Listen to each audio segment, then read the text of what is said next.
Welcome to Just Ranked. Thank you for coming back again. Season 2, we're a couple episodes in. We have a fun episode, and it's really, really exciting. Let's get the bullshit out of the way.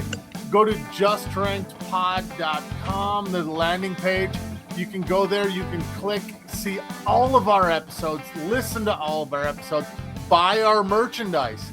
Please, please do. While you're there, hit like, subscribe, and hit the bell like AC/DC so you can get notifications every single week whenever we drop. We have Just Ranked. We have our after show, and we have our queued up. So we have a multitude of different options to see my beautiful face. Not so much them.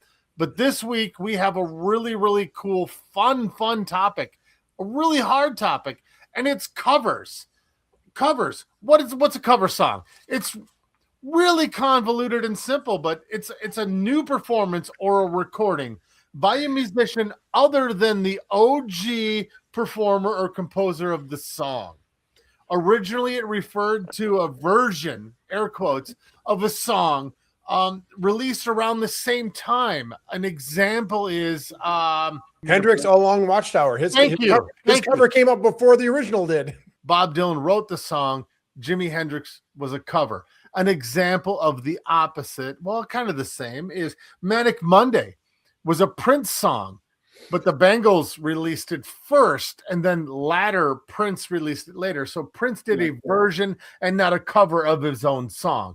There's a great podcast out there called 1,000 Greatest Misses. A couple friends of mine, they do they take like 5 songs every single week of songs that were kind of missed and kind of charted over, and there are some deep tracks that are amazing, and I really like this podcast. But they have a great conversation between the two of them. Paul and Chris talk about the differences between covers and remakes and versions, so I urge you to go back and listen to that. But anyway, as far as covers go, there's kind of several different types of bands that use covers. The first one is tribute acts. I was in a Led Zeppelin tribute band for a short period where we only played Zeppelin. It was all cover songs. The next one is cover bands, where you go to a bar anywhere, dark, dank, and they have somebody playing all Leonard Skinner all night. You know, they're cover bands. And then there's what's the word I'm looking for? Revivalist bands. You got Joe Cocker. You have Linda Ronstadt. They made their whole career on doing other people's music. So we're going to celebrate cover songs, versions, remakes, however you want to say it.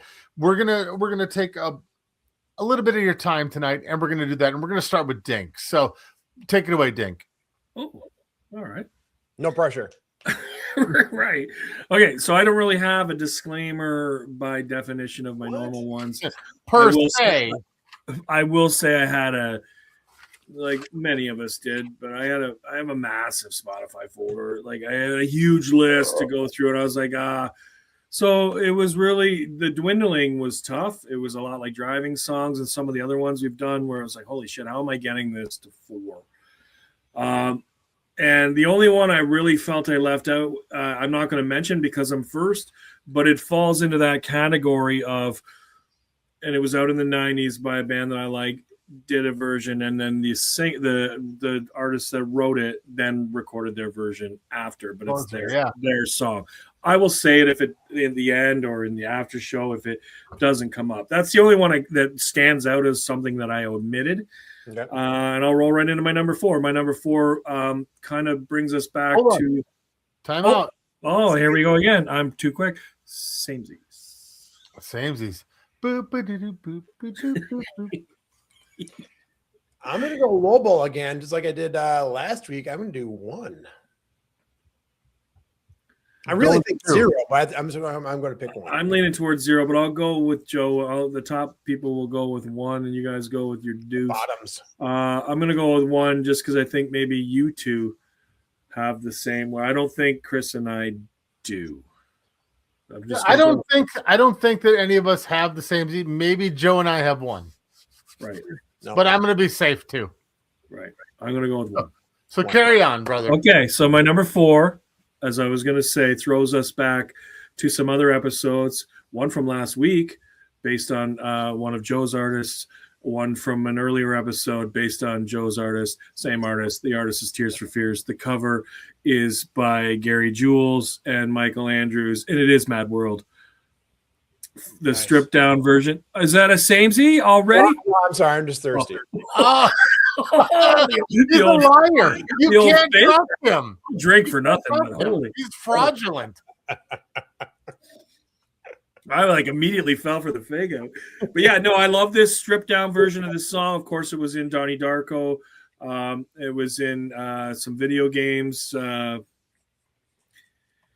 I think it was Gears of War. Yeah. Gears of War, I think it was the main theme song in the commercial. Hide my head, I wanna drown my sorrow. But the original, obviously, is Tears for Fears. Roland wrote it. Great track by Tears for Fears, and I love Tears for Fears. I'm with you, Joe. But I think I said this because this was an honorable mention for me in one of our 90s-esque shows. I can't remember the exact one. Or I gave it, I think, when I was listing 100 songs in my honorable mentions, and that's why we cut them, that I said this should get a shout-out, too. And it was this cover. There's something about this cover. I think it's better than the Tears for Fears version.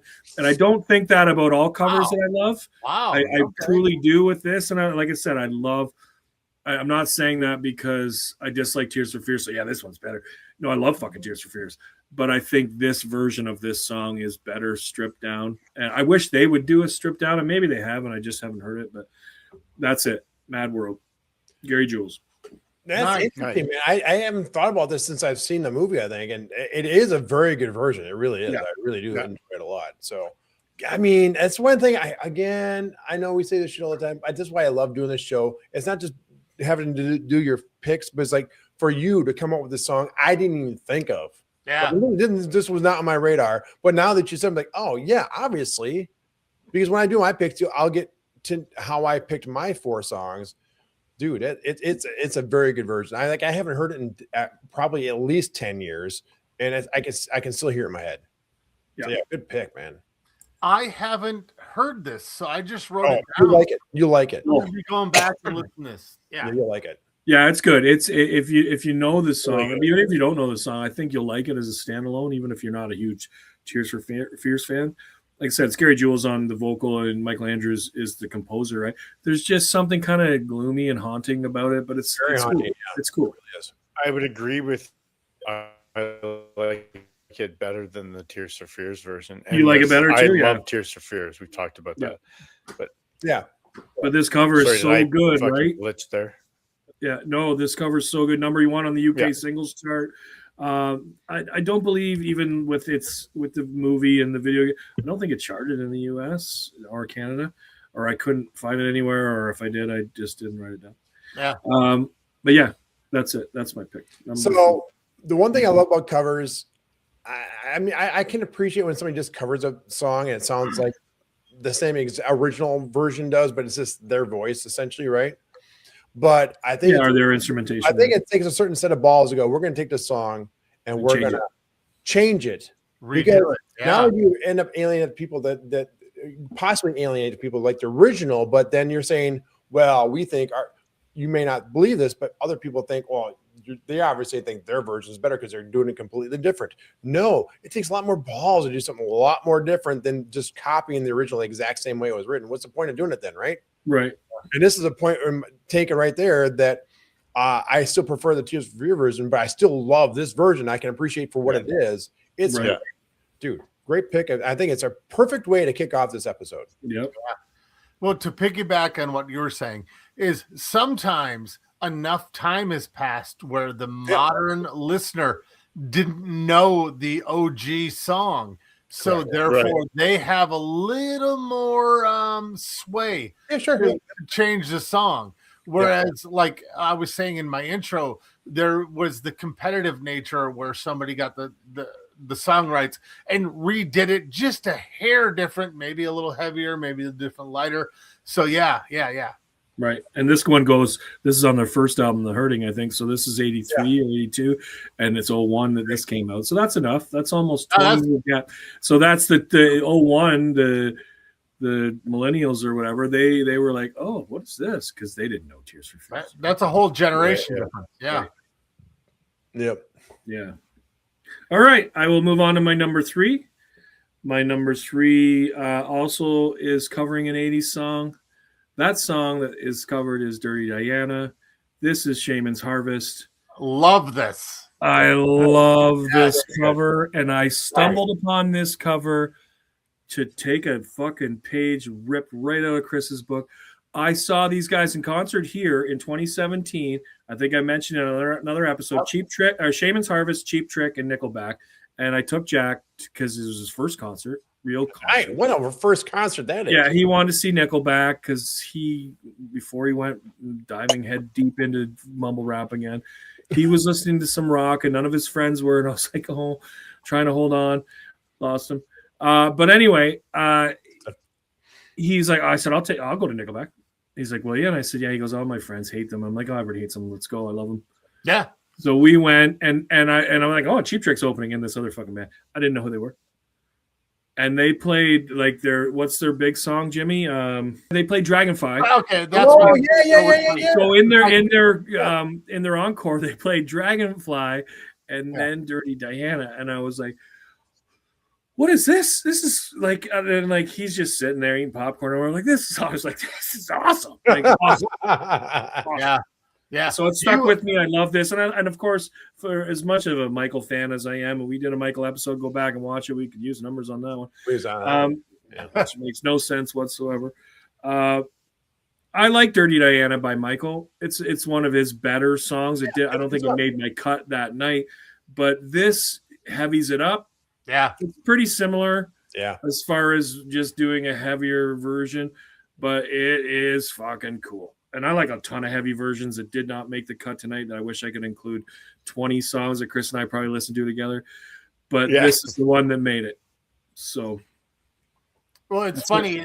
You caught me off guard because I was waiting for you to take a breath so I could say, I found this song by way of Dragonfly, and I love Dragonfly. That is in my my YouTube listen. So good. It every 20 songs it pops up. So I love that song. And I found it because of Dragonfly. So I'm sorry. I got a little dumb. No, if I hadn't saw them, I probably would have been the exact same way. At some point, I would have heard Dragonfly. Well, that's good.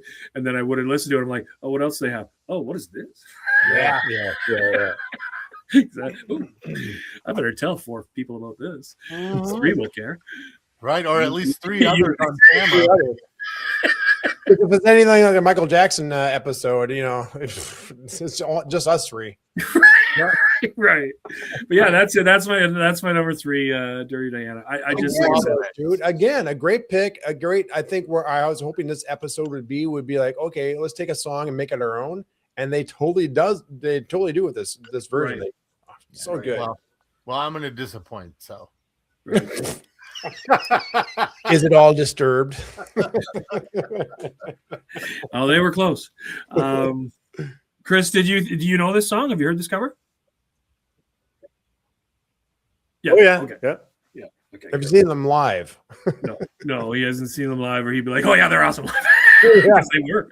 I was like, but it helped that I didn't know who they were. So those experiences are, as you have said a million times, are awesome. You're like, who's these guys? Oh my god. Yeah. Perfect. Good pick, man. All right. I guess I'll move on. All right. So somber about that. Sorry, Number 2. Number 2 is the only one I think that anyone else might have if there was a samey from my list, because I think number 1's pretty safe. Number 2 is an artist that Jimmy had, I think, on 90s solo female artists. She does the lead on this, and this is the Fugees, Killing Me Softly. Oh, yes. Yeah. It's on my short list. I don't know if it was on your single ladies or if it was on your R&B, 90s R&B. I'm not sure. Yeah. I had Lauren Hill, obviously. I had Lauren Hill, yeah. Yeah, so she does obviously the lead on here, and this is from the score, 96. 2 times. Like the Fugees. I know Praz, I think, is in prison, and Wyclef's doing his thing. But just them three together, or the refugee camp all stars, all all the Fugees, right? Yeah. Like this album is so good, very good. and this version. And I like Roberta Flack's. I like the original, and of course, this reggae and wraps it up way more than the ballad that it is in the 70s. Thank you, Wyclef, because that made a huge difference. Yeah. But when this came out, I was like, oh my God, that is such a good version. And I will never turn it off. I will always sing it. Massive global hit, #1 in multiple countries, peaked at #2 on the Billboard Hot 100. It won a 97 Grammy for Best R&B Performance by a duo or group. It's been used in film, TV. It always reappears more than any other Fugees or anyone related to any of the Fuji projects. This is the song that dominates all those other ones, right? This is it. But yeah, that's it. That's my #2. Yeah, I mean, it should dominate because it's one of those covers, rare covers, where it sounds like an original song. It's unique, I mean, if you didn't know the other song, the original in '96, if you didn't know Roberta Flack, you'd be like, "This, what is this?" It doesn't sound like a remake or a cover at all. It sounds like one of their songs. When I first heard it, I thought it was an original. You thought it was original too? Yeah, right. So that's where it is. Yeah. It's the perfect example of, well, two things. The perfect example of enough time had passed. In that case, 20, 30 years. 25 years. Where it was kind of a forgotten song and a new generation just clamoring for something great.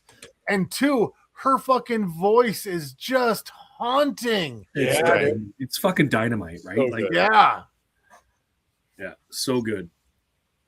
Anyone that says that voice is not good on that entire album, but they're liars. They're fucking deaf. Fucking liars. That album is amazing. Yeah, amazing, absolutely. right? Yeah. Anyway, and I found like it was one that really jumped out for crossing over because I already liked some hip hop and like I'm not a massive reggae fan, but the combo is awesome because it was way more hip hop than it was the reggae part, because there was a bunch of that out too, Shabba Ranks and all that stuff that was more reggae and more dance than it was hip hop, right? But I found that everybody was listening to it, and you go to the bar, and they'd play "Killing Me Softly" at the bar, and it does not start out like you want to hear it on the dance floor, but then it picks up, and everyone would change. Like if the DJ played it right, everyone would change their style of dancing, and everyone's fucking dancing to it. Yeah, you know what I mean? To add on to that is the guitar line.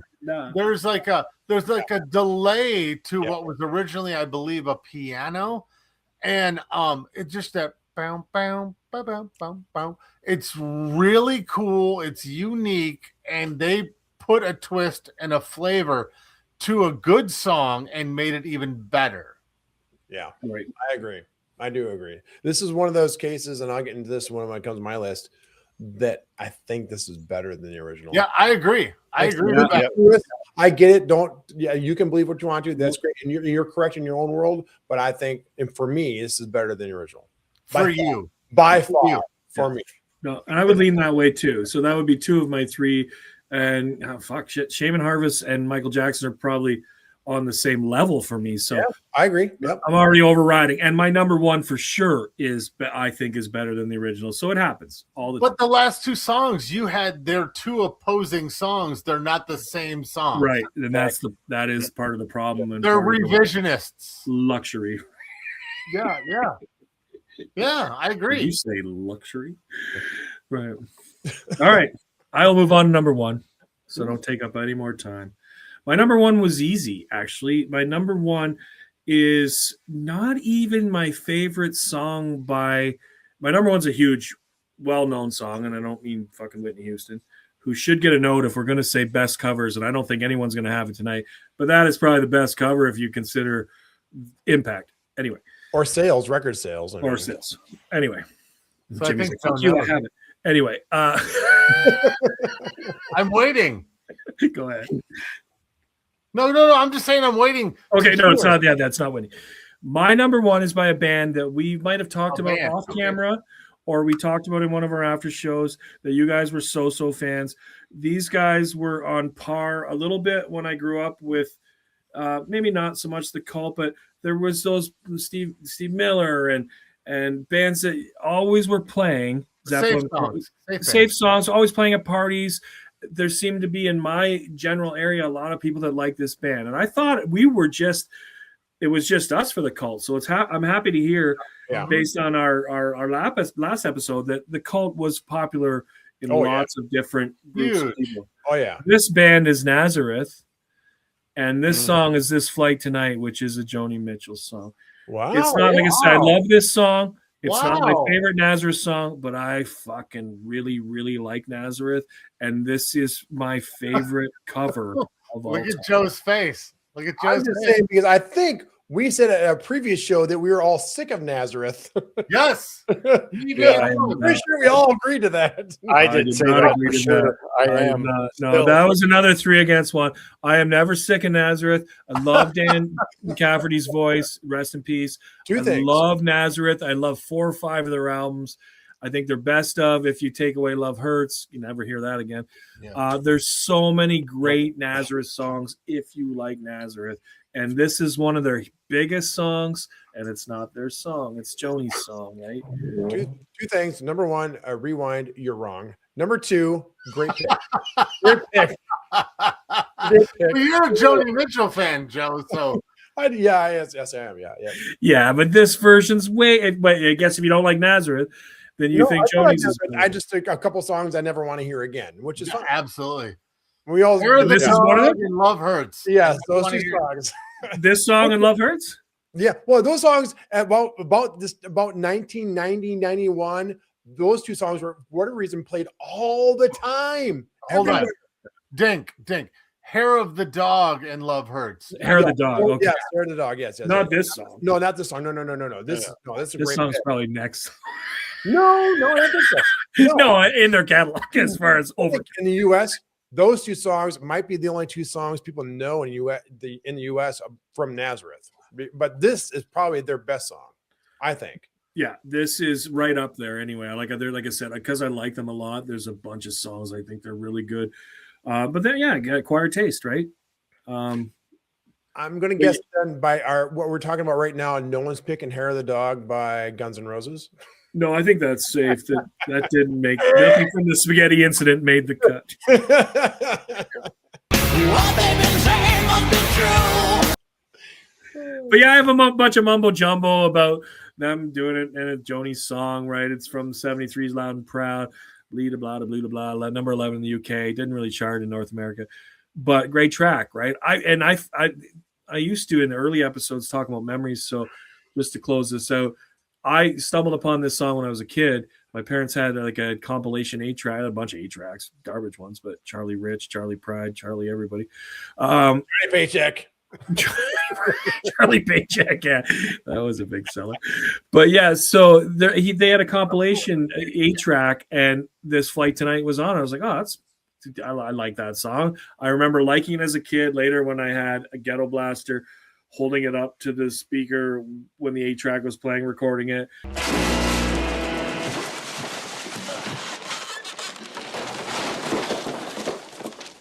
Oh yeah. Later getting the best of, which it was on, and then later it just became a mainstay. It's the song probably in my top 30 songs I've heard the most in my life. So I love it. That's why it was an easy number 1. As soon as we're doing covers, we're gonna nothing obscure from a Grateful Dead concert. Okay, it's This Flight Tonight. I'm gonna guess none of us are ever probably picking a Grateful Dead for anything. No. But I don't think any of you guys are picking Nazareth either, by the sounds of it. But I'm gonna go with Nazareth number 1. This Flight Tonight. Great pick, man. And like I said before, I've talked about this before, that Joni Mitchell had a knack for playing with the best musicians. She really did. And I think that brought out, as great as she is individually, brought out even better stuff from Joni Mitchell. And this is one of those songs. So, right. And again, great cover, man. It really is. Yep. That's it. I can't speak to it because I don't know either version. So I apologize. Oh, once you hear the Nazareth one, you'll be like, "Oh, I've heard that 20 times." Yeah, you've heard this version. Again, it's one of those.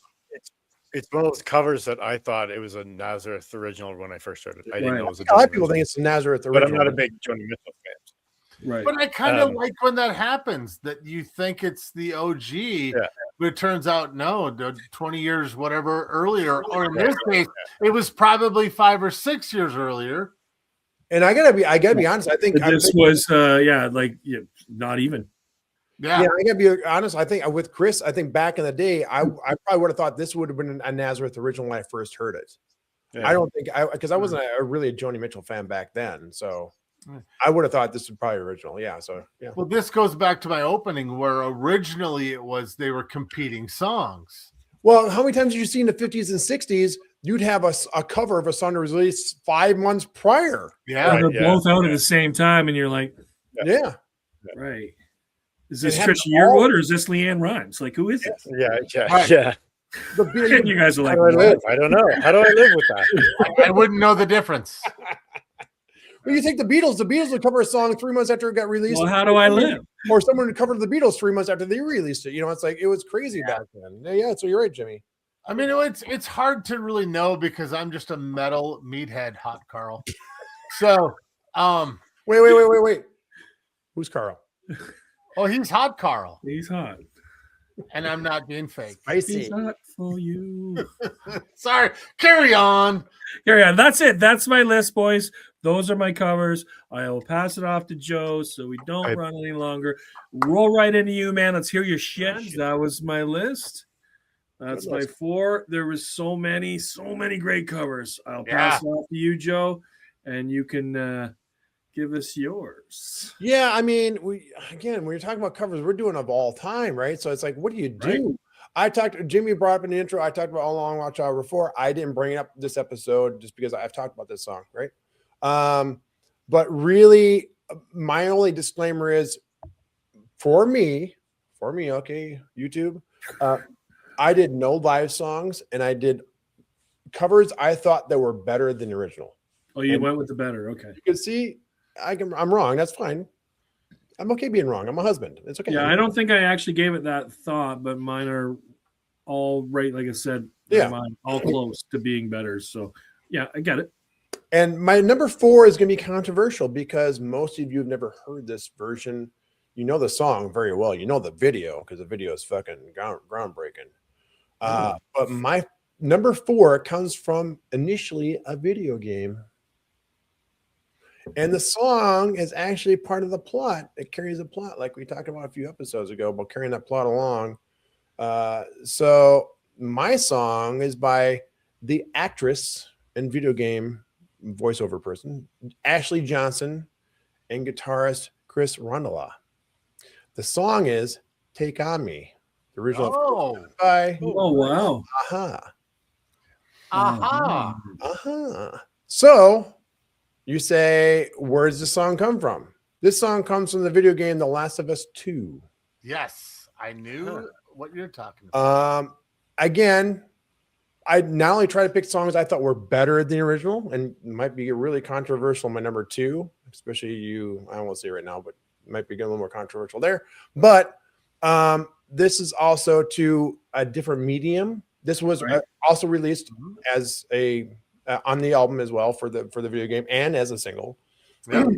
But Ashley Johnson, go back, listen to the other video or the other shows and watch other video shows. It's like Joe likes those female singers, and I like those voices that aren't perfect. Right. Ashley Johnson will be the first one to tell you she's not a singer. She is a perfect person to sing this version because the way she sings it on the game, on the song, takes this song to a different part. It's not happy.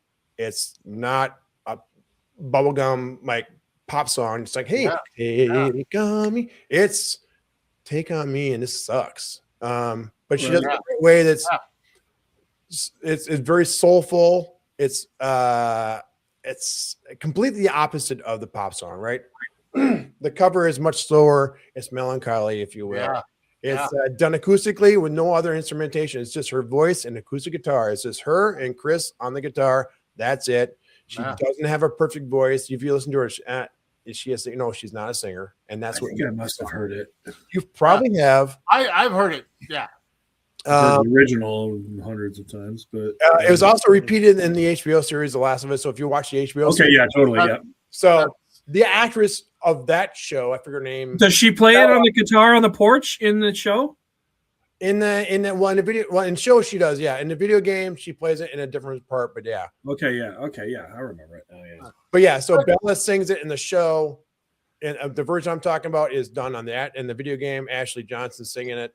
It's like I said, it's completely different. The way less sketchy. Yeah, I mean, kind of. It is. I mean, again, it'd be like Joe singing a song. It's like, okay, he can do it, but should he? But she does it so well because even she talks about. I've seen it. I watched a video of her saying, "Okay, we want you to sing this song." She's like, "Sing? I don't sing." And you're like, "No, it's gonna be the song, and it's the reason why you're singing the song, and you're singing it to your girlfriend, and the world is shit, and you have nothing left, and you're going out for revenge, and I'm taking everything on me." Kind of. And it's a little more spoken word. Very much so, yeah. But if you listen to it, it's on it's available on streaming. The Last of Us Part 2, the Covers and Rarities EP. It's just like I said, the whole production, just her voice, the fact that she's singing the best she can, it sounds perfect the way it is, and just the lone voice and guitar puts a completely different spin on what this song is about. With the same exact lyrics.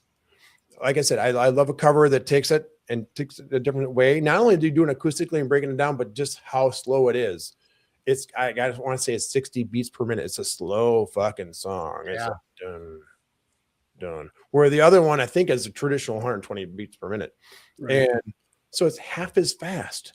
And how she sings it is very haunting. It's very alone. It's so good. Yeah, emotional. Yeah. And I can say this without remembering it. I know what the song sounds like, Slow Down, because if you've heard the Unplugged Aha, he slows it down. And it's really cool too. So that tempo is almost better, as catchy as that song was in the video. It like slow, it's cool, right? Yeah, like I said, it's like two different songs. You can enjoy them both for exactly what they are because they're completely different things, right? It's completely different. And again, it's haunting. Yeah.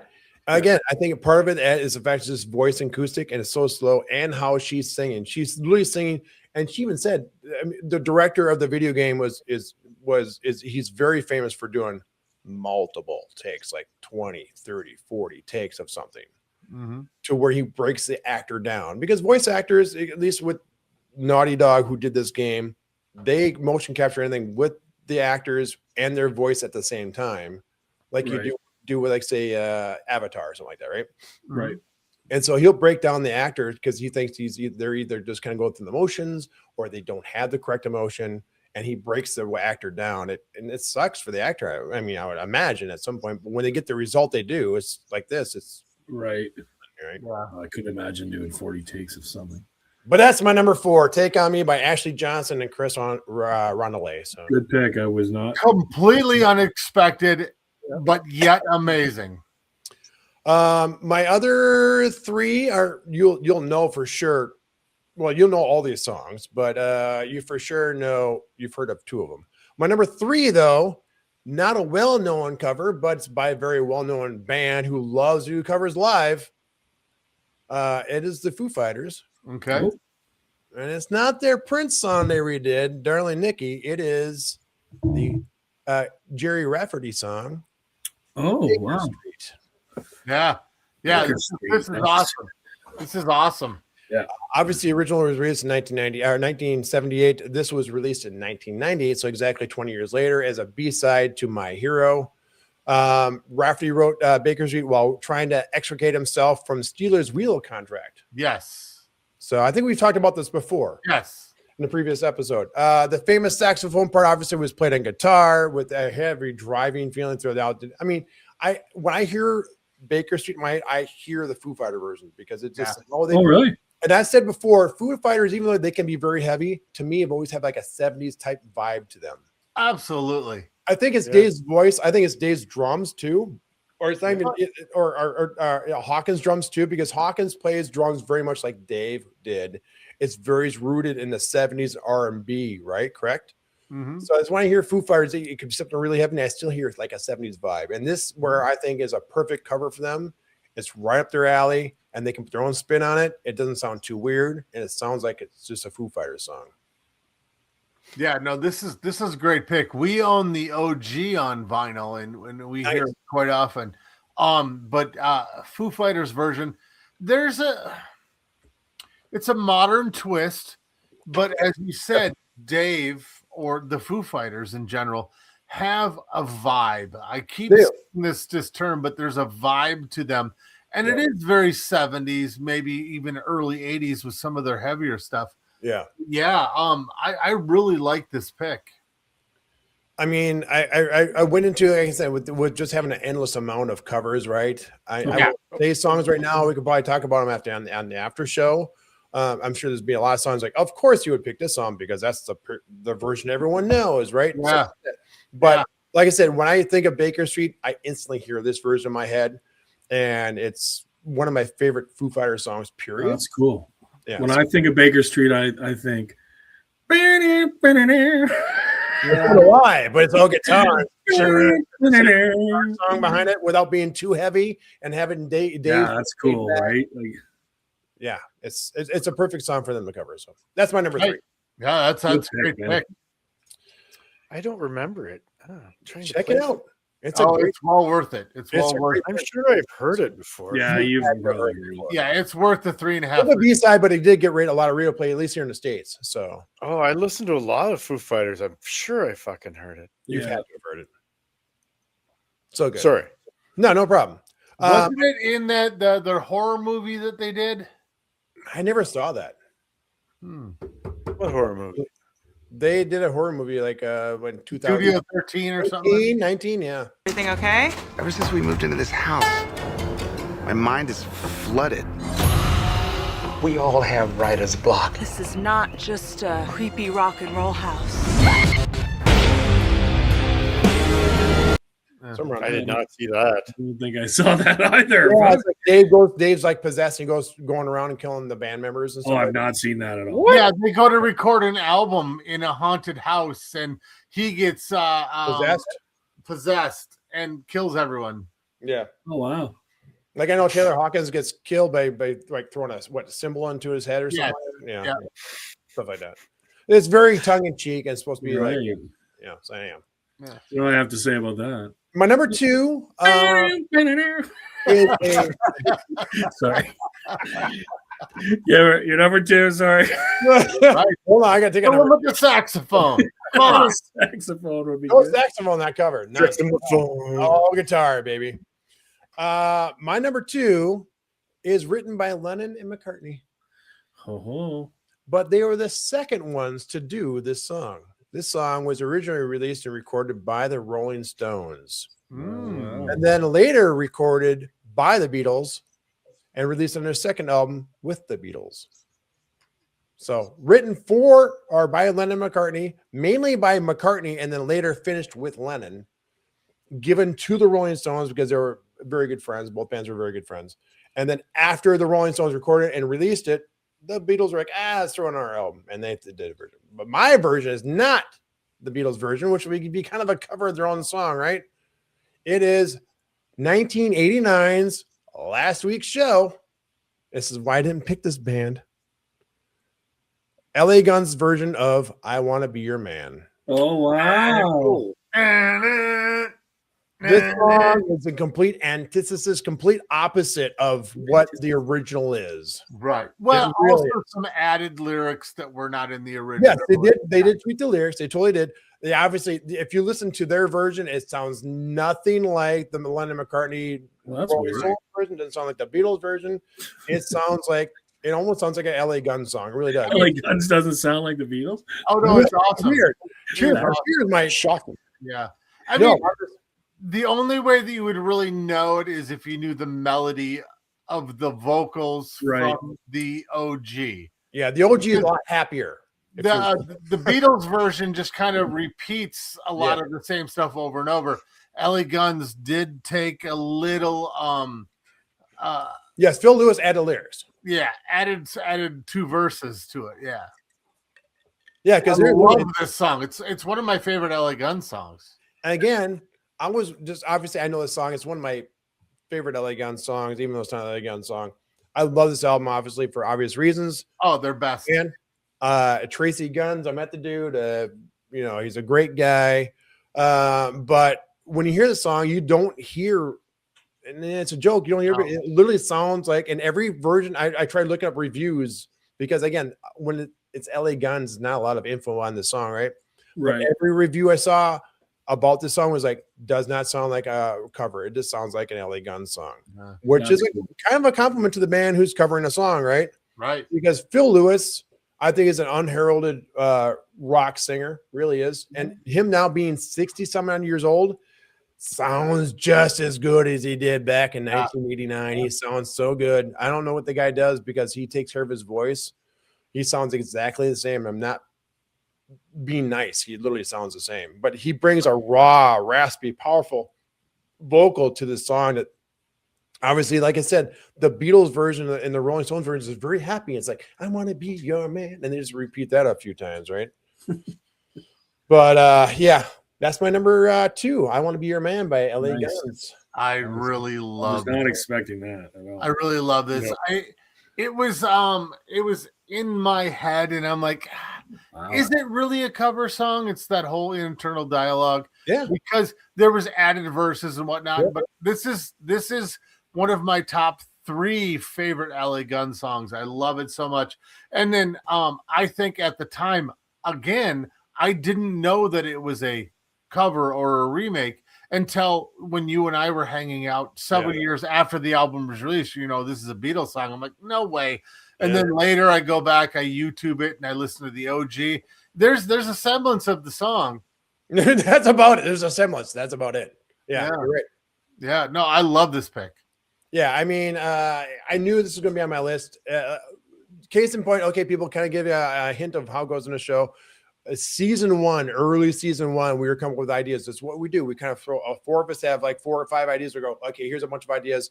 Jimmy and Dink, you pick a song, whatever episode we're going to do on what topic, right? And covers was up there right away. And so it was the actual 4th idea for the topics. Okay, there you go. There you go. These 4 songs, I can't believe, have not changed. Wow. Because I did a list right when we did covers. We're going to probably do covers right away in season 1. I'm not knowing we're going to have a season 2. Who knows? This is a brand new thing, right? I'm like, so I'll do my covers. I did them right away. Boom. And I went through it the last week or so, and like, they haven't changed. Yeah, we'll get to that at 56, man.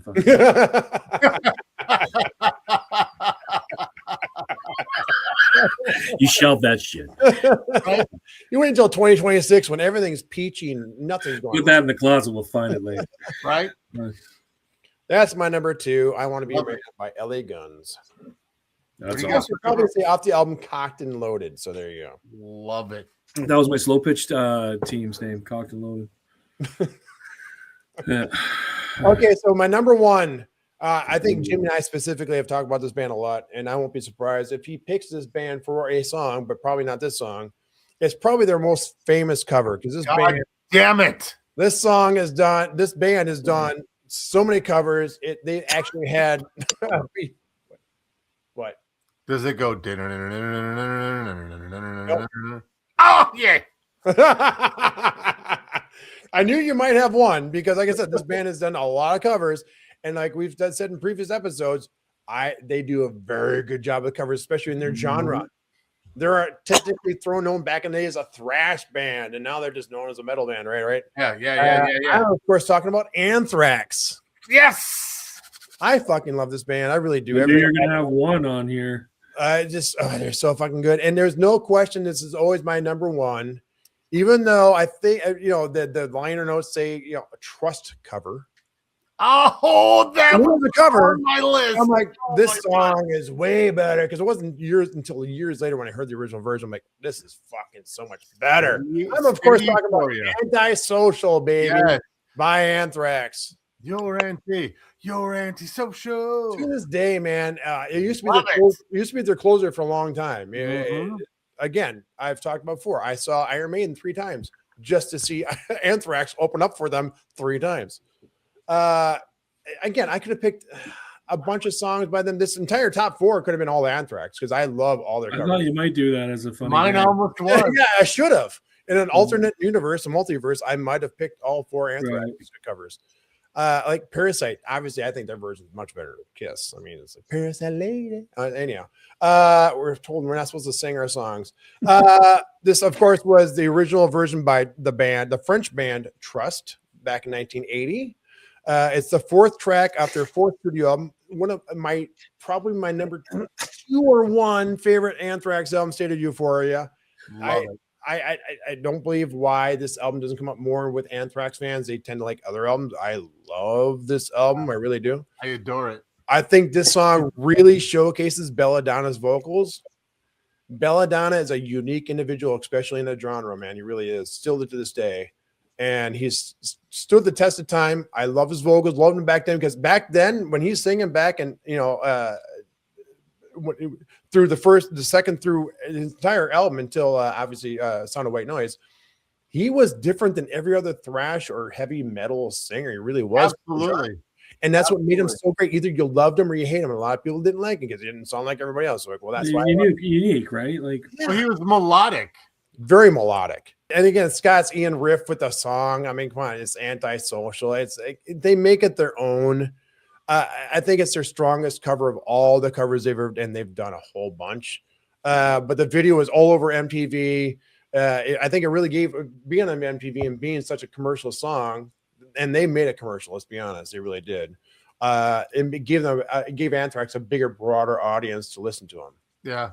So, and I think that's why State of Euphoria probably because that guy, it's such a fucking good album. I could do Great an album. hour on that album. I really could. But that's my number 1. Antisocial by Anthrax, originally by Trust. Nice. That is a great pick. I saw State of Euphoria. They opened up for Ozzy for No Rest for the Wicked. What a great show. And then the next day we had tickets because Ozzy had 2 shows and Anthrax was not there and Winger was. Wow. And people were pissed. Yeah, I bet. I mean, how does that work? You have 2 opening acts, but different opening acts. Even if they were 17. Yeah. That's a gray area. Canceled. Right? No, something happened, and Winger had to fill in a spot, and they were happy to. But they did not play Purple Haze on that. Thank God. I did see Winger twice, and that was one of the times. Oh my God! But Anthrax was so amazing. I've seen Anthrax just a multitude of times. I've never seen them, yeah. And I agree with you. Their covers are just superior to the. I think because when they do their covers, and I think the Foo Fighters are this way too, they really do them because they're giant fans, right? They're gigantic fans, and they're covering these songs not because like, oh, this song because, and we can put our own spin to it. They're like, oh, we love this fucking song. Let's just do it, right? Right.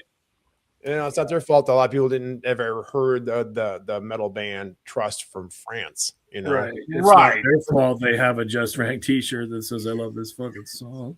Right. I mean, that also. I mean, I doubt you're gonna go there, Chris. But just like Metallica's covers, most of the people had never heard of fucking Diamond Head before. Bread fan, yeah. Right. Or the Budgies. Yeah, exactly. Oh, they'd heard Stone Cold Crazy and Whiskey in a Jar. They'd heard those. Yeah. Right. Yeah. Or Bob Seger. But even some of them hadn't heard those, right? Right. This is a cover. Anyhow, that's my top 4, which I think has been piggybacked perfectly on Dig's pick. So now we get Chris. Yeah, let's hear it. Okay. So, someone's getting serious. Hold on. I have a love of covers like we all do, but I've had a list for a while, unlike a lot of these other lists that we do that I just do it this time. But this one I've had for a while. It just gets added to all the time. It's got up over 5 hours of music now. Nice.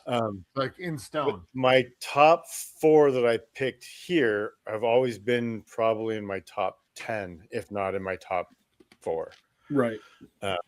For all of them, all 4 of them are ones that I've listened to for years now. Nothing really recently. Right. Nice. And I have my number 1 is something I left off of one of my other lists because I knew it was going to be my number 1 on this list. Right. Nice. Anyway, Saving it. So And I'm gonna say all 4 of mine I like better than the original. So I'll just get Right. So it is a like, common thread, even though I wasn't thinking that way. Yeah. It kind of is a common thing. That's why you like them so much, Yeah, too. So exactly. That's why you listen It's like in some instances I don't even really like the other bands. I don't necessarily. I don't listen to the other bands. Right. You prefer the cover. So, Yeah. Get it. Or artists, not necessarily bands. Anyways, Yeah. You settle that shit. Number 4 is "Smooth Criminal" by Alien Ant Farm. Yeah. I knew this was coming. I knew you had this one. I fucking love this song, but only really by them. I mean, MJ's is fine. It's all right. It's okay. This I fucking listen to all the time. This and is have a good since one. I Yeah, heard this is a good version. This was on my first version of my list. Nice. It fell off. Since we started talking about doing covers, which was months ago, like Joe talked about when he did his list, it's been in my top 4. Maybe not 4, but it's been there. Yeah. From their second album, Anthology is the second single. It said the band, Dryden Mitchell said that the band used to warm up with a few riffs before doing shows, and then fans started to request them actually play the full song during the show because they like how they were playing the riff. Yeah. It makes sense. Totally makes sense. What do I have for this? It actually went number 1 in the UK, rock and metal, US alt airplay, and number 15 in Canada. Other than that, there's not a ton of notes on it. It's obviously a cover of MJ's original from November 14th, 88, which I think I said this during the MJ. I'm not the biggest Michael Jackson fan, but this song is up there, but mainly because of Alien Ant Farm. Yep. AAF, yes. Yeah. I had this as my ringtone when this song came out, so much that it was my alarm clock as well. And my first wife was just like, you need to lose that fucking song. I never want to hear it ever again. So I changed it to Mudvayne, which had the same result. Same result. Sorry. All I heard in my head was when you said the word change, I thought you were going, so I changed wives. Oh, I did that too. Eventually that happened. Eventually, as well. I was like, okay. Right. So I learned from my mistake. I have no music as a ringtone. I don't want to lose this wife over Mudvayne or Alien Ant Farm. Right. That's such a good pick, man. It really is. I knew going into this show, I thought you would have this song. Yeah, I thought so too. Fuck. But you know what? Here's the deal. It's one of those songs when you hear it again, you could hear it as an AAF song. You really could. Yeah, absolutely. And like we said, MJ is fine, but Alien Ant Farm kind of, they made it their own with their sound, right? They're a little bit harder, a little bit more.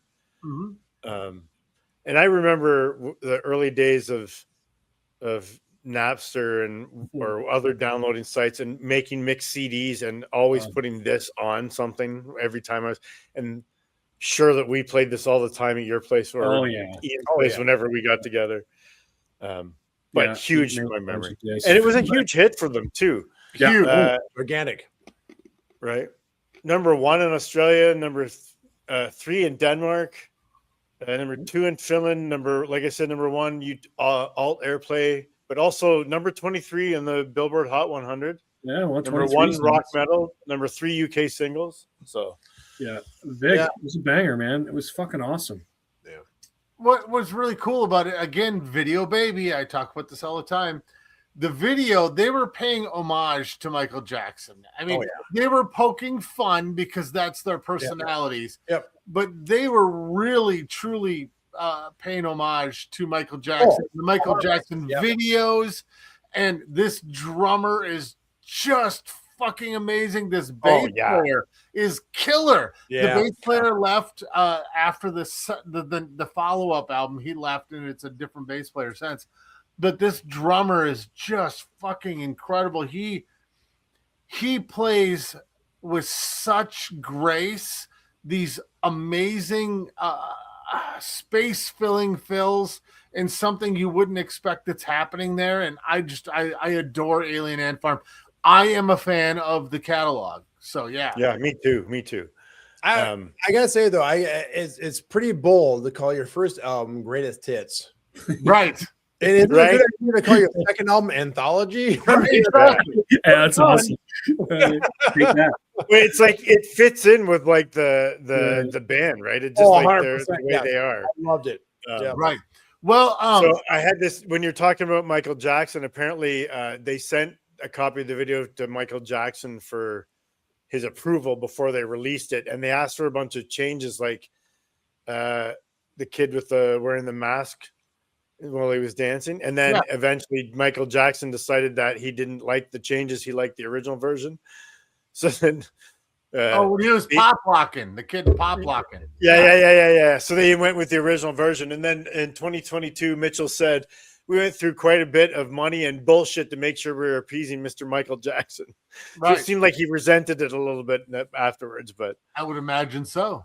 It's weird. He wanted changes when it came to younger. Yes, they did the changes, and then he said, "Don't worry about the changes." I'm guessing, like a lot of Michael's catalog, I don't know off the top of my head, but I'm guessing Michael was a writer of this song. So you would just think, hey, if you cover this song, I'm going to make more money than you are as a performer. Right. So. And it's going to bring the what year did this come out? 2001? 2001? That's what I was going to say. Yeah. 2000 or 2001? 2001. Was anyone listening to Michael then? So, well, it's again, really helping, right? Like him. It gives you a different fan base too, right? Yeah. Right. People are weird with their art, right? Dude, you know I'm a Prince fan, right? There's no one weird about that. He was like, "Yo, you can't cover me," but he'd be the first person to cover anybody, you know. So. Right. Yeah. Well, what's kind of cool is the guitar player for Alien Ant Farm decided not to change it that much because he was such a fan of Jennifer Batten. So, and Jennifer Batten was, dude, nice call. That's great. Great choice because she was a great guitarist back in the day, and she really was a trendsetter and a pioneer as well, too. Live performing wise, especially, dude. Oh, yeah, so good. Well, she was one of the first critically acclaimed female virtuosos. So yeah, she really was. It just an amazing musician. I still remember her. She had the ad. I forget it was like the string dampener they used to have on your headstock, and you flip it over. It'd be just like a plastic thing with like rubber, and she was like one of the first person I remember selling one of those things, a string dampener. It used to be really on your headstock and just dampen the strings that you weren't playing, so you don't have to worry about palm muting them, right? Yeah. So, well, there's another amazing female virtuoso, Nita Strauss.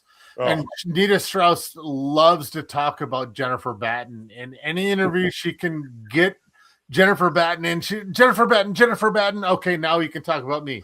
So, yeah, Nita Strauss is amazing, too. And even, not to go off on a Michael tangent here, but Michael really made a point to put a spotlight on Jennifer as well, too. Absolutely, yeah. You know when artists are weird with their material, you know what Bruce Springsteen said? Come on in and cover me. Anyway, go ahead, Chris. Bringing it back. I don't think I can go on. I like that. Chris is done now. Chris is done. All right, that's it for me, guys. Right, it's hard to follow the boss. All right. And he's done. And good night, everybody. What am I at? Number 3? Yeah. Number 3. I'll just go into it then. My number 3 is "I Will Survive" by Cake, originally done by Gloria Gaynor. Yeah. Yes. Another great group of musicians. A mainstay on my playlist again since I've heard it. I love it more than, again, I knew it was Gloria Gaynor. It's one of those ones that I knew, but I didn't really listen to Gloria Gaynor, let's be honest, right? Right. And she didn't make your disco list? No. It's from Fashion Nugget, their second album. They slightly altered the lyrics, and Gloria Gaynor said that she did not like the song because of the profanity. Watch your profanity. You know, fuck you, lady. I wasn't expecting that. Oh fuck. Anyways, not a lot of notes on it. It hit number 28 in the Billboard Modern Rock Charts. I love the song. It's just ingrained in my head. Yeah, great song. From years of having it on all kinds of playlists. I love this song. I love the version. I actually like Cake. I like this album. Yeah, this album's good, right? Like it's a good front to back. Yeah, it's a very good album. Yeah. But ahead, Jimmy. Cake is one of those bands. Sorry, Jimmy. Cake is one of those bands that when you hear them, like they are so original. You're like, how'd they become who they are? Right. Right. I mean, and who else can bring a trumpet out like Cake does? Yeah, exactly. Right. Exactly. But I own Fashion Nugget and I play it once a month and front to back and love every fucking minute of it. And it's one of those albums, the song also, but it's one of those albums that like if nobody's in the house and I have free reign to the turntable, I'll throw it on and I'll just be happy as a pig in shit. And I love this version. Well, and so when I was doing the research on it, I started looking at, I go to Reddit sometimes and go to the music section and just doing a search about it on Reddit music 15 years ago. They're talking about it 10 years ago and they're talking about it 3 years ago. Like it's just one of those songs that keeps, like for people like me, it just keeps coming back and I keep listening to it over and over. Yeah. And actually, one of the ones that I was looking at, not only did it come up in music, it came up 3 years ago in Reddit, Minnesota. So really, was that you, Joe? Yeah, it was not me. Joe's not. He's already surviving. Barely, yeah. Barely. But no, it's such a unique take. If you listen to this, it's a unique take, and it's very their own. It's very them for sure. Yeah, I get in awe of bands that can really kind of come up with their own genre. And Cake is one of those bands. Right. Yeah, they don't really fit. We really can't. And that's when you just go, okay, they're your own genre. That's right. it. You're your own alternative art, sophisticated pop, punk, rock. Right, Sophistopop. There it is again. Right. You're all that, and then some. Right? Like it's weird. Like they don't fall into a normal description. No, they don't. Right. We were in a record store in Duluth, Minnesota, several years ago, and we were flipping through, and I'm like, "Oh, I want this." I grabbed it, and my wife's like, "You like Cake?" I'm like, "Who doesn't like Cake?" Everyone likes Cake. Well, not my granddaughter, but everyone else. Give her time. She also doesn't like ice cream. Well, strangely enough, I'm not a big cake guy either. I'd rather have pie. Oh, I like pie too, but I do like cake. I like it all. I like pie. Anyways, you got a nice pie. You should see my cake. All right. What do you got? My number two is close to being where I like the original just as much as, but I do like this version so much more. And I don't really like a lot by the original artist. Okay. What was that? It's not what I thought. Jimmy and I thought it was something. Yeah. Oh, no. So my number two is Boys of Summer by the Ataris. Oh, wow. I prefer this version. Really? You like that version better? Because you don't like Don Henley, that's why. I don't really like Don Henley much. That's why. I don't like the Eagles much either. That's why. But I do like this Don Henley song before the Atari came out with. I did like Boys of Summer. Don Henley begrudgingly because I didn't like the Eagles or Don Henley. Begrudgingly, I'm gonna have to like this song a little bit, Don. Thanks a lot. Fuck, I have to like this song for fuck's sake. It's kind of catchy, Don. Way to go. Right. Don Henley is a giant major pile of shit, but so I love the song because I really do. In my notes, I have the quotes by him when they asked if he liked this song. He said, "Here you go." No, not really. And if you notice, we haven't ever played it again, or said leaving us hanging. Oh, you guys are frozen. Sorry. He said no he said when he was asked if you liked the song, he said, "No, not really." And if you noticed, you haven't heard much from the Atari since.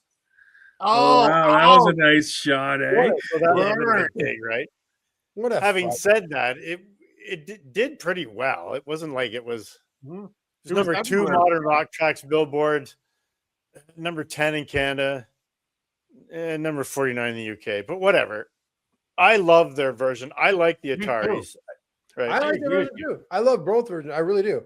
I will say this, and again, everyone has their own take on shit, right? And I love my songs that I write. The musicians really take hold of their songs to go, these are my children. Right. But I would take it as, oh, you want to cover me? That's awesome. You want to give homage to me or the song, right? You love my song that much? Like, put your take on it. Do whatever you want to do with it. And it did not get more popular than his. So why is he pissed? Right. No matter what, he still made more. I bet Dolly's like, Whitney, fuck off for a while. He's still being the writer. He still made more money on that song than they did. So fuck off, motherfucker. Right. It's like, Jesus Christ, don't be such a fucking prick. Chris, you'll be fucking happy to know, as the DH, when I asked Katie her list, this song was on her list. It blew my fucking more than you saying it. Wow. I kind of almost expect her saying it blew my mind. Because you said that blows my mind. That blows my mind too. I was like, what? And she goes, oh, I love that cover. She loves the original, right? She goes, I don't like it more than the original, but it's really, really, really good. I'm like, you don't even listen to that style of music ever. And she's like, I know, but that cover is so good. It's a very good cover. On the Black Flag sticker. And I was like, who are you? He's like, I'm still horny right now. Let's get it. I was just going to say that. I was just going to bring that up. She took my fucking notes. Oh, shit. I was like, wow, good for you. I didn't call that one. This song is a sore subject in our household because my wife is a through and through Eagles Don Henley fan. And I said, I prefer the Atari. She's like, we need a divorce. Ooh.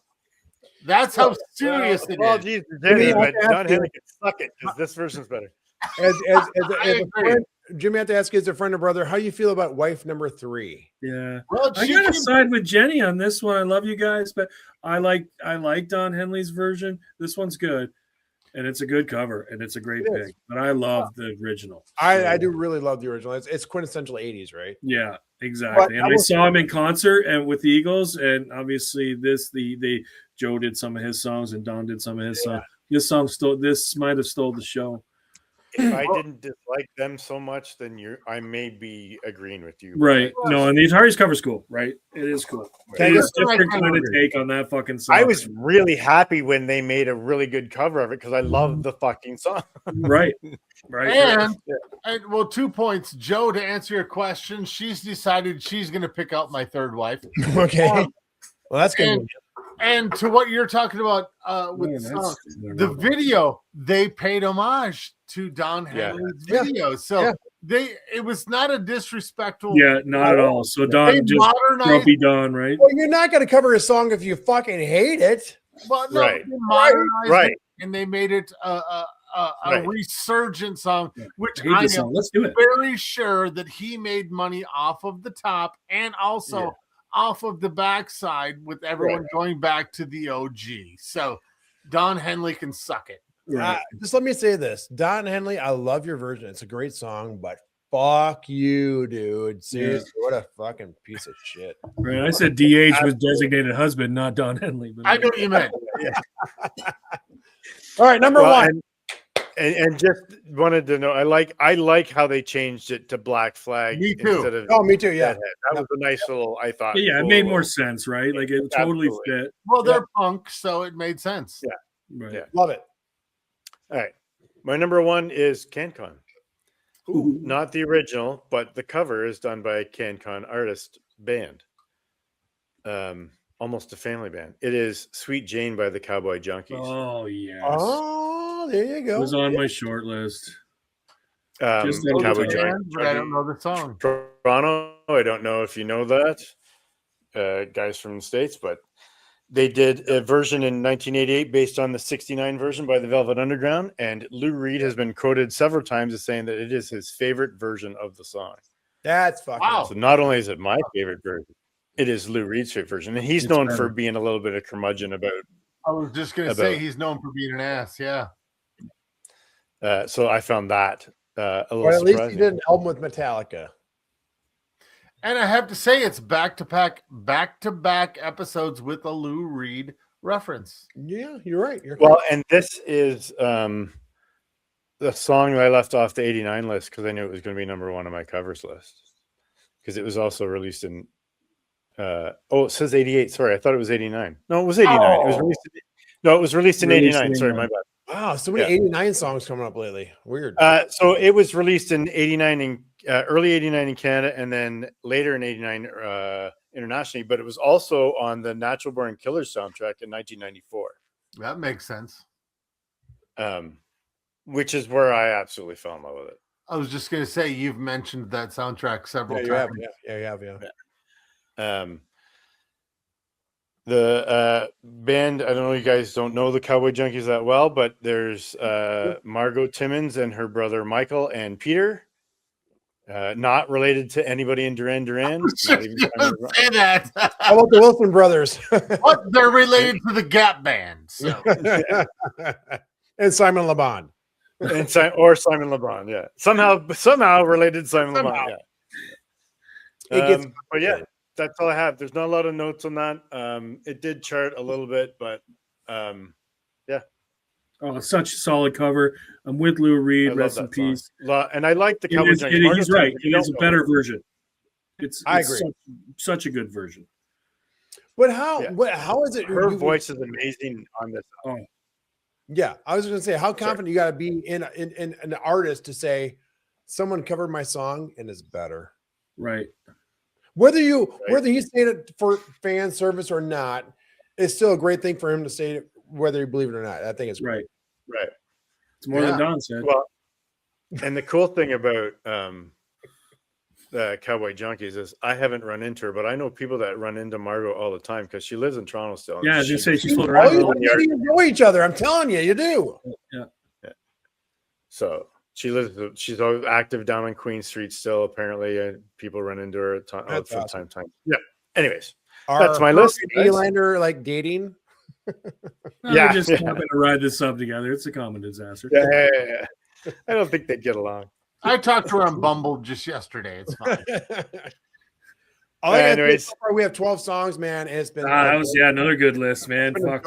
It really. All right, Jimmy, don't ruin it. Let's go. Don't fuck this up, Jimmy. That's a lot of pressure on me, man. Come on in and cover me. I gotta say that I'm bringing the real list. All right, well, you can bring the real list.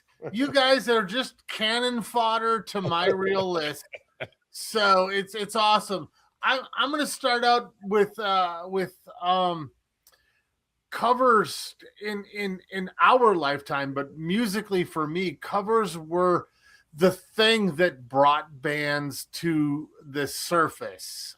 The late 80s, mid 80s, late 80s, early 90s, that's how a lot of bands got noticed by having that spectacular cover and then people pulling it there and discovering these bands.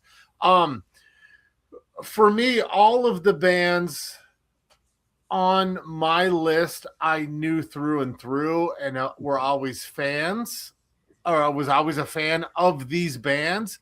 But in some cases, 1, 2, 3 or 4 of mine, I did not know the OG song. Oh, wow. That brought me to the OG recording artist and kind of broadened my horizons. That's cool too, yeah. Joe mentioned Anthrax, so I'm gonna just put this as my double D here. Is I could have very easily and almost and at one time had just Anthrax cover. Yeah.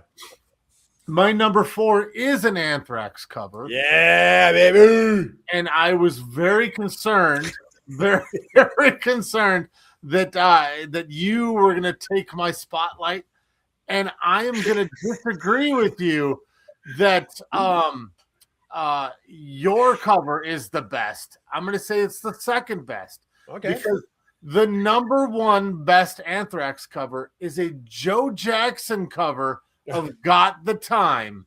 Yeah, it's It is. It's fucking good. Yeah. It's so fucking good. The, I can't argue. He might be right. I don't know. I'm confused right now. 1990, 2 minutes and 44 seconds of pure aggression and joy. Yeah. It's so Persistence of Time was an amazing album. I was a huge, I still am a huge fan of this album. It was a breakaway. It was a breakthrough album for them, and Got the Time was kind of the big thing that broke through for them. The video was amazing. Scott Ian, Frank Bellows bass line paid homage to the OG song. yeah. I'm just going to start out with Joe Jackson didn't like the version of this song because he thinks it sounds a little clumsy, and his version is smoking, and their version is actually slower, according to Joe Jackson.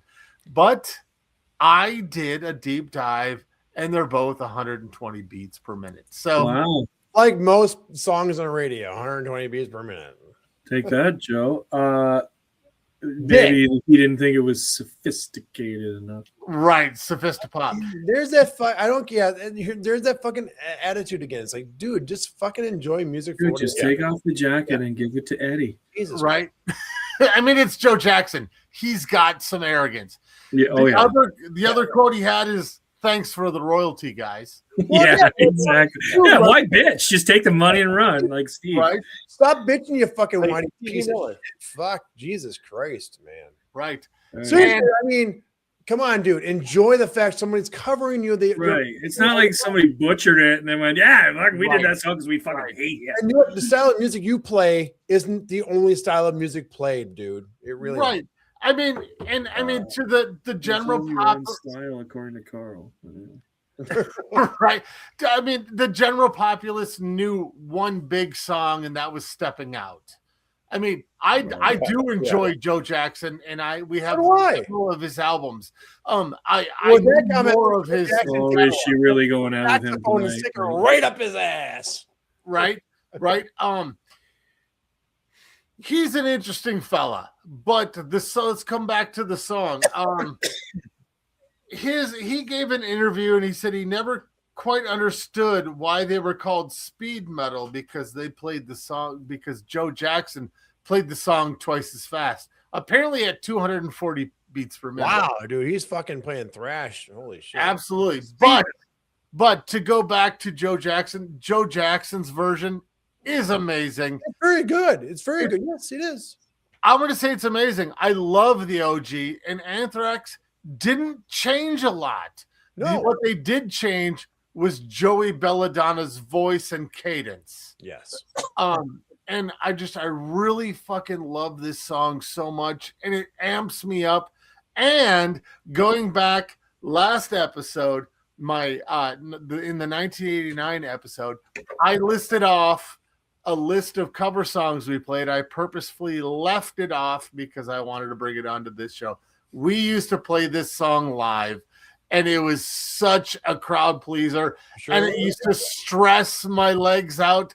And we used to have to, my calves would burn on this, and I would have to take a breather. So I would take like 3-4 minutes and let the singer talk, and I would just ice down my calves on this. Wow. Yeah, because it was awesome. I love this song. Another reason why I'm glad I never played drums, because man, you gotta be athletic to fucking Yeah, no play. icing. Guitarists, bassists, you guys gotta do this shit. There's no fucking athletics involved when it comes to playing my instrument. So Well, my dad bod thanks you.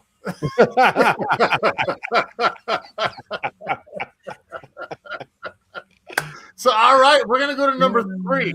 We're going to go to number 3. There was, I believe, a 25-year gap between the OG and the cover. It is Queensryche, who has always done great covers, yeah. and it is a Simon and Garfunkel song. Oh yeah. It is Scarborough Fair. Yeah. I absolutely love this song. They released this song 3 times as a B-side. Yeah. I just sing this song all the time. I'm cooking. Parsley, sage, rosemary, and thyme. It's hard not to sing this song while you're cooking. The original song dates back to the 1600s. It was a medieval folk song about requited love. Wow. And the whole concept of the song is someone trying to get to his betrothed, but he has to go through 4 trials that are just impossible. And it's so cool. And Jeff Tate lends such a haunting voice to this. And Chris DeGarmo, his proficiency in minor chords, they changed the key to the song to make it more of a minor, darker song. And I fucking love this song so much. The parsley, sage, rosemary, and thyme that represent cleansing, wisdom, remembrance, and courage. Ultimately showing the futility against lost love. And I just love this song. Spicy. Dude, great fucking cover, dude. Seriously, I mean, I do it. I gotta be honest with you, I completely forgot about this song. I haven't listened to this forever. Yeah, this wasn't on my radar. I'm like, holy shit, dude, this is a fucking great version of this fucking song, dude. Yeah. Again, it's Queensryche making their own. It plays homage to the original, but it sounds like Queensryche. This is one of the ones that I didn't know the OG to, and I went back and found it. And I love Simon and Garfunkel's version because it's completely different and a folk feel. It didn't have that modern tone to it, and I love it. I love both versions.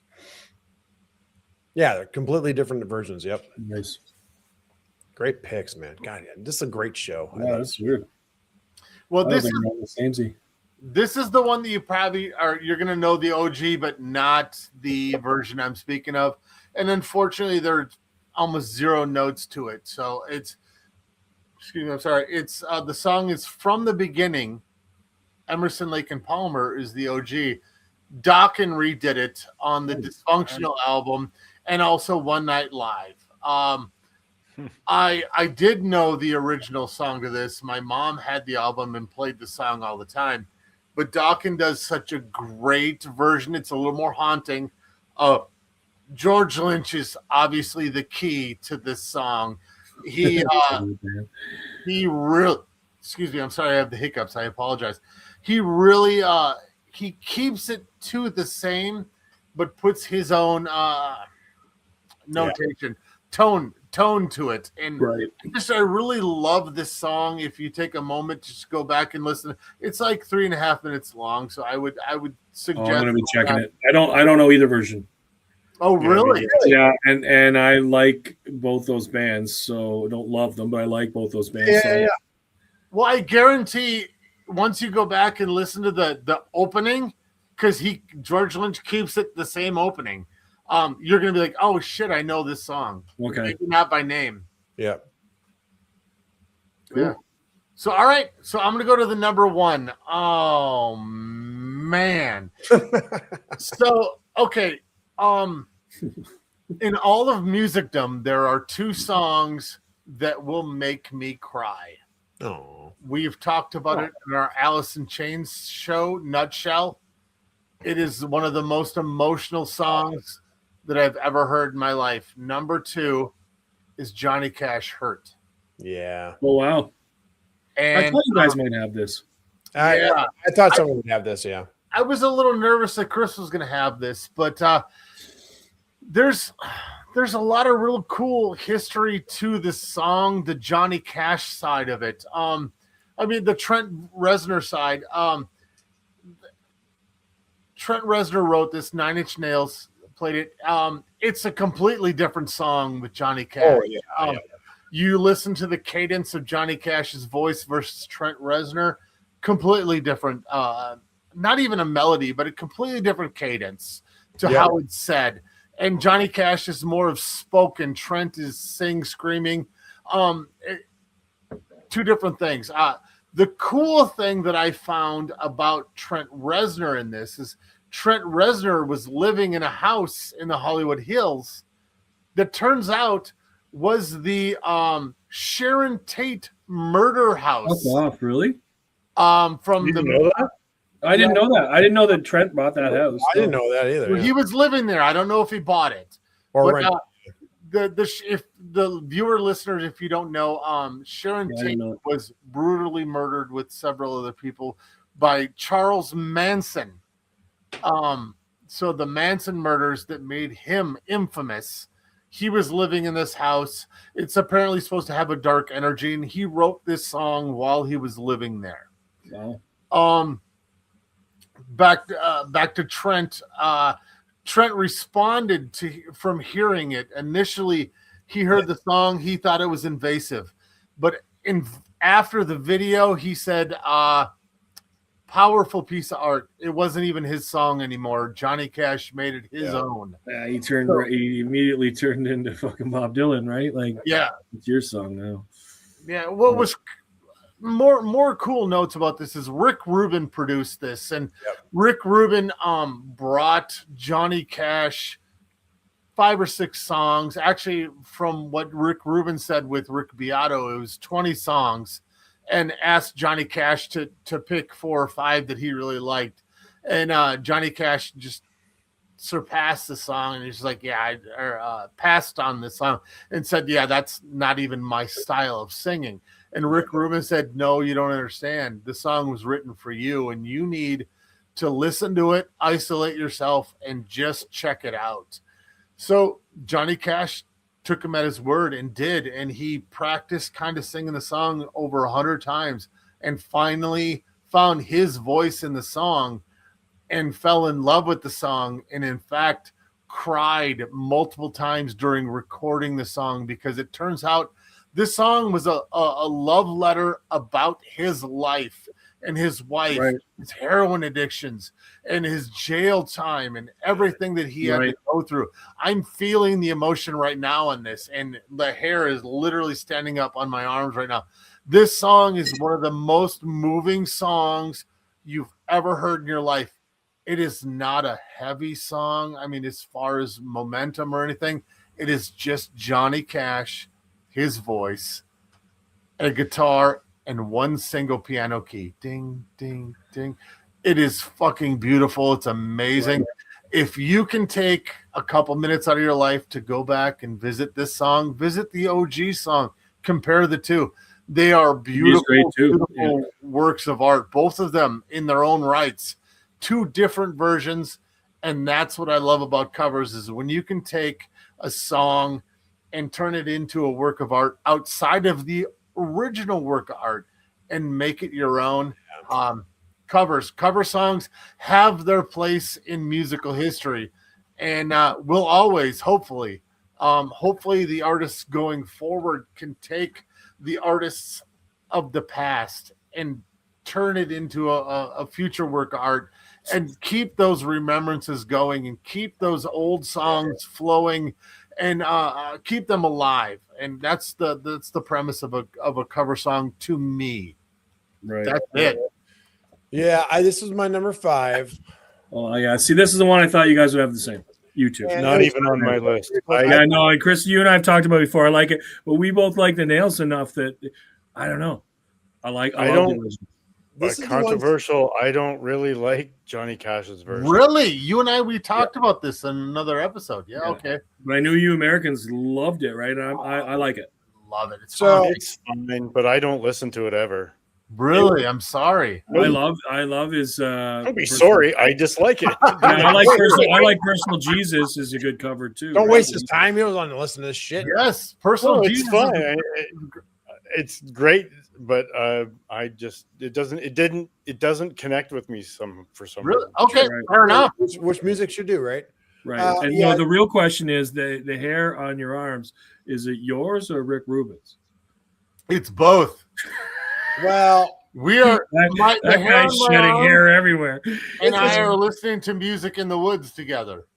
It's pretty amazing. Over the last season plus now, the 50 some odd shows where we're on now right now, We've talked about 56. a handful of producers that show up all the time. You know, the Johns brothers, Bob Rock, right?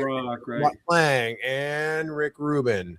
I mean, at some point, we're going to have to do like a Rick Rubin show or something, right? Right. Well, I mean, we kind of are. We have an artist coming up here soon with Rick Rubin's heavy imprint on.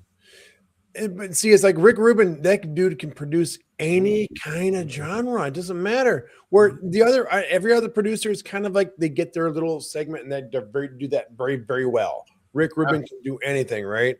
But I went so much for this song was in my top 4 for a little bit, so I had notes on it.